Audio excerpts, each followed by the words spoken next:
वो अगर चाहे तो 48 घंटों के भीतर अपराध पर पूर्ण विराम लगा देंगे। लेकिन ये अपराध पर लगाम क्यों लगाएंगे? ये अपराधियों के बदौलत तो सत्ता में बैठे हैं। और जो सुशील मोदी का तरफदारी करेगा, चमचागिरी करेगा, हमने कल भी कहा था कि एक तरह से जो सुशील मोदी का पॉलिटिकल टॉमी होगा उसी को यहाँ टिकट मिलेगा। एक मोहरा बनाया गया और उनकी मजबूरी का, उनके विकल्पहीनता का फ़ायदा उठाया गया और ये फ़ायदा बखूबी बीजेपी ने उठाई है। ये कभी अगड़ों के हित की बात इन्होंने नहीं की है। अरे प्रवासी तो तब थे जब मुंबई में रहते थे, दिल्ली में रहते थे, चेन्नई में रहते थे। जब बिहार में आ गए तो प्रवासी कैसे हैं? और आप यहाँ आने के बाद भी प्रवासी रट लगाए हैं। ये बिहार को बेरोजगार की फैक्ट्री बनाया किसने? आप ही के पूर्वजों का दिन है, आप ही के घर वालों का, आप ही खानदान वालों का दिन है कि बिहार को बेरोजगार की फैक्ट्री बना दिए। दूसरे तरफ जो एक और सत्ता में आने वाले हैं या सत्ता पक्ष में बैठे हुए हैं केंद्र में, वो बिहार फर्स्ट, बिहारी फर्स्ट का नारा देकर आए दिन सड़कों पर घूमते रहते हैं। उनको तो परिवार फर्स्ट का नारा देना चाहिए। उनकी पार्टी में परिवार फर्स्ट है। और नीतीश जी इनसे बड़े नौटंकीबाज और इनसे बड़े दल बदलू और पलटी मार तो पूरे बिहार के राजनीति में आज तक कोई नेता पैदा ही नहीं लिया। नमस्कार, आप देख रहे हैं न्यूज़ फॉर नेशन और मैं हूं आपके साथ शिप्रा झा। बिहार में कुछ ही महीने बाद विधानसभा के चुनाव होने हैं। उससे पहले विपक्ष हर वो कोशिश कर रहा है जिससे सरकार को घेरा जाए। सबसे अहम मुद्दा जो उठाया जा रहा है वो है बिहार में बढ़ते अपराध का मुद्दा। उठाना वाजिब भी है क्योंकि अगर आप सिर्फ राजधानी पटना की बात करें तो बीते 116 दिनों में राजधानी पटना में करीब 41 मौत हो चुके हैं, 15 से ज्यादा बलात्कार हो चुका है और कई सारी लूट की वारदात को अंजाम दिया जा चुका है। इसको लेकर कई बार सरकार पर हमला किया जा रहा है और आज हमारे साथ इन तमाम मुद्दों पर बातचीत करने के लिए आरआरजेपी के राष्ट्रीय अध्यक्ष आशुतोष कुमार हैं। लगातार ये सरकार के हर उस मुद्दे को उठाते हैं जिससे सरकार को घेरा जा सके और साथ ही साथ जनता के मुद्दों को उठाना इनका सबसे महत्वपूर्ण काम होता है और ये उनका उद्देश्य होता है। सर, सबसे पहले तो यही कि बिहार में जिस तरीके से अपराध बढ़ रहा है, विपक्ष ये बता रहा है कि सरकार फेल है बिल्कुल लॉ एंड ऑर्डर में। जी बिल्कुल सत्य बात है। सरकार के नाक के नीचे आपने कहा कि 116 दिनों में 42 हत्याएँ हुई हैं, दर्जनों बलात्कार हुए हैं। आज भी सुबह की घटना है। हमारे संगठन से, हमारी पार्टी से जुड़े, जो 2018 से हमारे साथ जुड़े थे, गोपाल जी, अठमल गोला के रहने वाले, बख्तियारपुर में आज सुबह ही उनकी गला रेत कर हत्या कर दी गई। तो ये सरकार से अपराध अब उनके नियंत्रण, इनके बस की बात नहीं रही है। हालांकि मैं बार बार कहता हूँ कि सरकार के पास इतना तंत्र होता है, इतना हथकंडा होता है कि कोई भी राज्य सरकार या केंद्र सरकार, जिनकी भी सरकार हो, जो भी सत्ता में बैठे हों, वो अगर चाहे तो 48 घंटों के भीतर अपराध पर पूर्ण विराम लगा देंगे। लेकिन ये अपराध पर लगाम क्यों लगाएंगे? ये अपराधियों के बदौलत तो सत्ता में बैठे हैं। ये अपराध को बढ़ावा देकर सत्ता में बैठे हैं और वो अपराधी लोग ही इनको वोट दिलवाने का काम करते हैं, इनके लिए बूथ मैनेजमेंट का काम करते हैं। इसलिए अपराध पर ये नियंत्रण लगाएंगे तो जो जिनके बदौलत ये सत्ता में बैठते हैं वो लोग नाराज हो जाएंगे। इसलिए ये प्रायोजित है और ये इनके देख रेख में ही, इनके संरक्षण में ही, इनके नाक के नीचे सब किया जा रहा है। बिल्कुल। इसके अलावा अभी बिहार विधान परिषद के चुनाव को लेकर के भी तैयारियां हैं। नॉमिनेशन बहुत लोगों ने कर भी लिया और कुछ लोग करने वाले हैं। बीजेपी में थोड़ी नाराजगी है। दो जो पहले से वहां पे कार्यकाल जिनका खत्म हुआ है, जो पहले से विधान पार्षद थे, अब उनका पत्ता साफ कर दिया गया। इसको लेकर क्या कहेंगे आप? ये कोई नई बात नहीं है। आपने लोकसभा चुनाव के टाइम में भी देखा और पहले से भी आप देखते आ रहे हैं कि धीरे धीरे एक खास वर्ग को दरकिनार किया जा रहा है, उसको इग्नोर किया जा रहा है। लोकसभा में भी जैसे धीरे धीरे करके मुजफ्फरपुर, पाटलिपुत्रा और इस बार के 2019 के चुनाव में जहानाबाद एक खास वर्ग के कोटे से छीन कर दूसरे वर्ग को दे दिया गया, उसी प्रकार से तुष्टीकरण की राजनीति इतनी ज़्यादा बढ़ गई है। और ख़ास करके हमने कल भी कहा था कि यहाँ बिहार में बीजेपी की अगर बात करें तो बिहार बीजेपी सुशील मोदी के पॉकेट में है। अच्छा। और जो सुशील मोदी का तरफदारी करेगा, चमचागिरी करेगा, हमने कल भी कहा था कि एक तरह से जो सुशील मोदी का पॉलिटिकल टॉमी होगा उसी को यहाँ टिकट मिलेगा।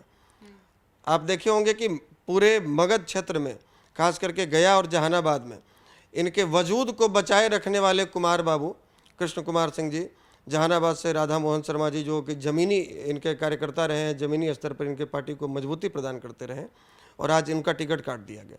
और आगे देखिए 3 महीनों के बाद और भी स्पष्ट हो जाएगा। 2020 के बिहार विधानसभा चुनाव में ये एक तरीके से अपने पार्टी से पूरे तरीके से एक खास वर्ग को का सफाया चाह रहे हैं।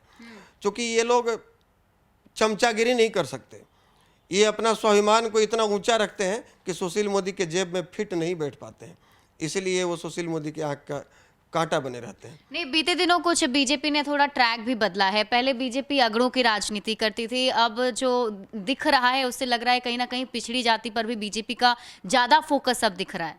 अगड़ों की राजनीति बीजेपी ने कभी नहीं किया, अगड़ों के वोट बैंक का इस्तेमाल किया और अगड़ों को आगे रखा सब दिन, चाहे वो हिंदुत्व के नाम पर लड़ने के लिए या इनके बूथ मैनेजमेंट कमेटी को लेकर या फिर इनके सभी कार्यक्रमों को सफल बनवाने में जो उनकी भूमिका रही। अगड़ों को एक मोहरा बनाया गया और उनकी मजबूरी का, उनके विकल्पहीनता का फ़ायदा उठाया गया और ये फ़ायदा बखूबी बीजेपी ने उठाई है।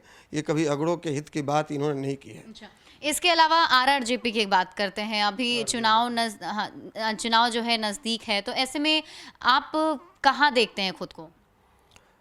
हम न लेफ्ट देखते हैं न राइट देखते हैं, हम खुद को सेंटर में देखते हैं। अच्छा। और सेंटर में ही रख के चलते हैं।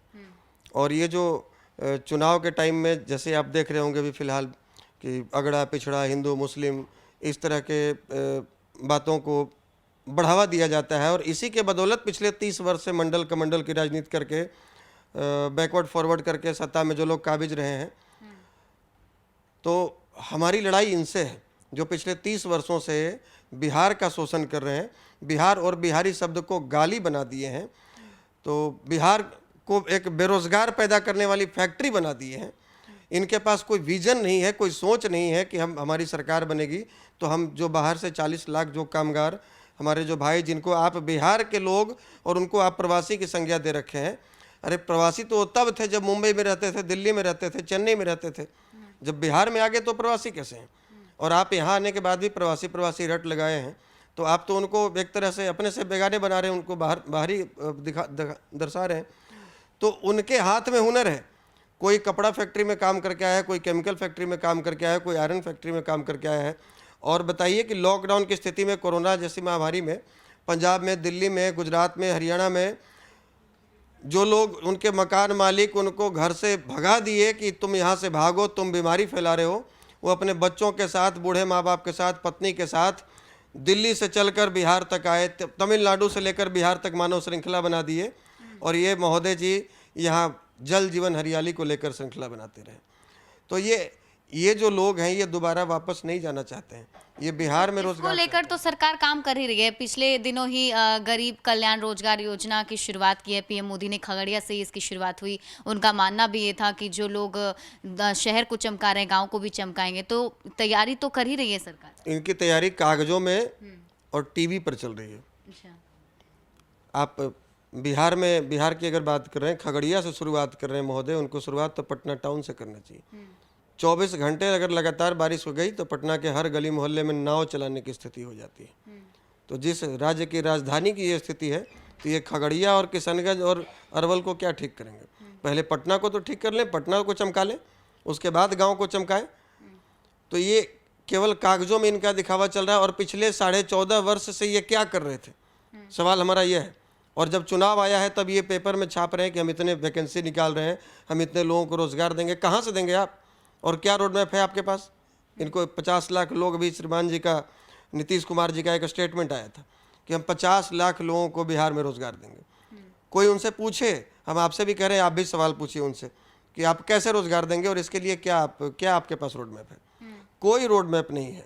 यहाँ सत्ता पक्ष हो या विपक्ष हो, ये दोनों अपनी अपनी राजनीतिक रोटी सेकने में लगे हैं। कोई बेरोजगारी यात्रा निकाल रहा है, बेरोजगारी भगाओ यात्रा निकाल रहा है। उनसे कोई सवाल करे कि बिहार को बेरोजगार की फैक्ट्री बनाया किसने? आप ही के पूर्वजों का दिन है, आप ही के घर वालों का, आप ही खानदान वालों का दिन है कि बिहार को बेरोजगार की फैक्ट्री बना दिए।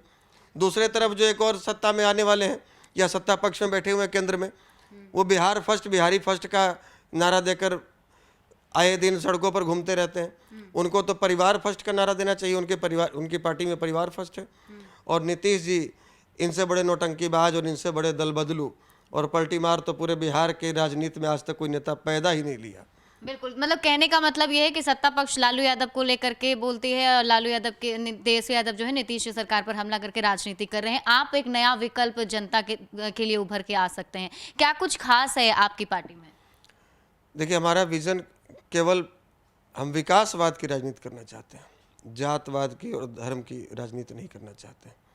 बिहार को विकास की ज़रूरत है, बिहार को रोज़गार की ज़रूरत है, यहाँ बेहतर शिक्षा की ज़रूरत है, यहाँ भ्रष्टाचार से लड़ने की ज़रूरत है, यहाँ अपराध पर पूर्ण विराम लगाने की आवश्यकता है, यहाँ इंडस्ट्रियल क्लस्टर तैयार करने की आवश्यकता है, छोटे छोटे उद्योग धंधों को बढ़ावा देने की आवश्यकता है और बिहारी प्रोडक्ट्स को ब्रांड बनाने की आवश्यकता है। बिहार के 11.5 करोड़ कस्टमर का इस्तेमाल कर रहे हैं।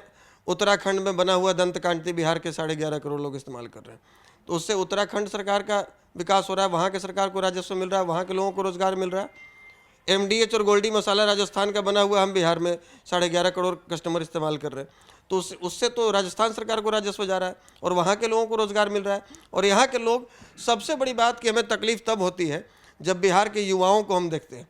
बिहार का युवा पूरे जीवन में मात्र एक बार मुस्कुराता है जब वो पासपोर्ट साइज फ़ोटो खिंचवाने जाता है। उसके अलावा जब उसको बेहतर शिक्षा की आवश्यकता होती है, कभी कोटा जाना पड़ता है, कभी जामिया इस्लामिया यूनिवर्सिटी जाता है, कभी दिल्ली यूनिवर्सिटी, कभी कहाँ। बिहार में बेहतर शिक्षा आपके पास प्रॉपर प्लानिंग है इसकी कि बिहार को किस तरीके से ऊपर ले जाना है? जी हाँ, निश्चित रूप से प्लान है, विज़न है, रोड मैप है और इसमें कई बुद्धिजीवियों का सहयोग मिला है और आगे भी मिलता रहेगा। और बिहार युवा राज्य है, 65 से 68% आबादी यहाँ युवाओं की है। हम आपके चैनल के माध्यम से उन तमाम युवाओं से अपील करना चाहेंगे कि आप कमल, लालटेन, तीर और झोपड़ी के इस चंगुल से बाहर निकलिए और जिसके पास बिहार में विकास को लेकर, डेवलपमेंट को लेकर, रोज़गार को लेकर, बेहतर शिक्षा को लेकर और ख़ासकर जो हमारा खोया हुआ सम्मान है उसको वापस दिलाने को लेकर जिसके पास सोच है, उसके साथ कदम से कदम मिलाकर, कदम ताल करते हुए आगे चलिए। आशुतोष जी, आपको मुश्किल नहीं लगता एक सफ़र? बिल्कुल, देखिए पहले से नीतीश कुमार जो हैं वो जमे हुए हैं, तेजस्वी यादव के पास तो लालू प्रसाद यादव की विरासत के तौर पर उन्हें राजनीति मिल गई है, लेकिन आशुतोष जी अचानक से आना और खड़े होना और तीसरा मोर्चा बनाना मुश्किल नहीं होगा? देखिए, जो संघर्ष करने वाला होता है उसके लिए मुश्किल कुछ नहीं होता है। हमारे दिनकर जी कहते हैं कि ठमठोक ठेलता है जब नर पर्वत के जाते पाँव खड़, मानो जब जोर लगाता है पत्थर पानी बन जाता है। हम धारा के विपरीत लड़ रहे हैं और धारा के साथ तो मुर्दा बहता है, लाश बहता है। धारा के विपरीत जो तैरता है उसी को तैराक कहते हैं। और हमें विरासत में कुछ नहीं मिला है, हम सोने के चम्मच लेकर मुंह में पैदा नहीं लिए हैं। हम सब कुछ ज़मीन पर खुद से संघर्ष करके हासिल कर रहे हैं और लंबा संघर्ष करने के लिए मानसिक और शारीरिक रूप से तैयार बैठे हैं। चलिए, बहुत बहुत शुक्रिया हमारे साथ जुड़ने के लिए। तो आशुतोष जी ने आज ये बोल दिया है और साफ साफ कह दिया है कि संघर्ष जारी रहेगा और जनता वैसे भी बिहार में एक नए विकल्प के तलाश में है और शायद वो विकल्प आशुतोष जी हो सकते हैं, उनकी नई पार्टी हो सकती है। ज़्यादा अपडेट के लिए आप जुड़े रहिए न्यूज़ फॉर नेशन के साथ। नमस्कार।